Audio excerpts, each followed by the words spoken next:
Equipment to help you with your invert, namely a pole, but also something like a pull-up bar is definitely going to help. However, these exercises will help you work on the movement and build up those core muscles to help you with your invert. Reverse knee tucks. Imagine that you are doing a knee tuck but on the floor. Try to use your hands as little as possible. Your hands can be on the floor, but then you can bring them overhead to make sure that you're not using the hands accidentally. Start by engaging your core, keeping your legs together and bending your knees towards your chest, trying to slightly lift the hips off of the floor.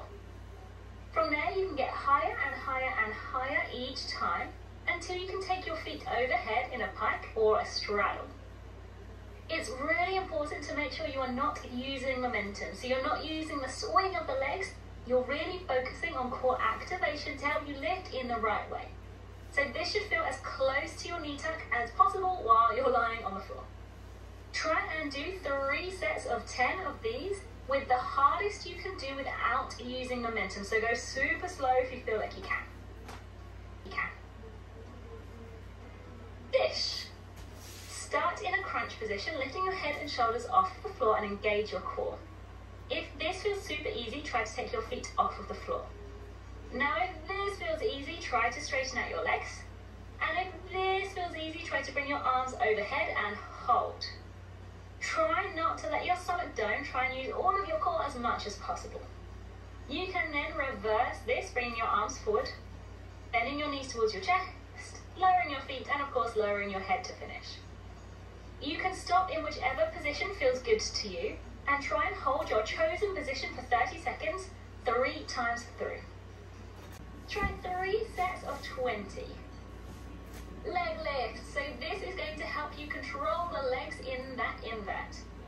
Start in a comfortable straddle, not a straddle that you're trying to stretch, just a comfortable straddle, and you're going to turn to one leg.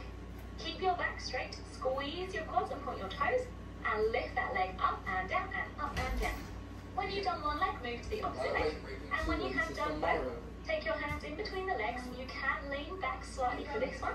And again, squeeze the quads. I'm recording. Lift the legs up and down. So you let me Let's try 10 lifts on one leg, 10 lifts on the other leg, and then 10 lifts in the middle. That hurt. Back is lifting and lowering. Another way to think about it is thinking about pushing the shoulder blades as far apart as possible as you're lifting up, and then lowering back to a more neutral position.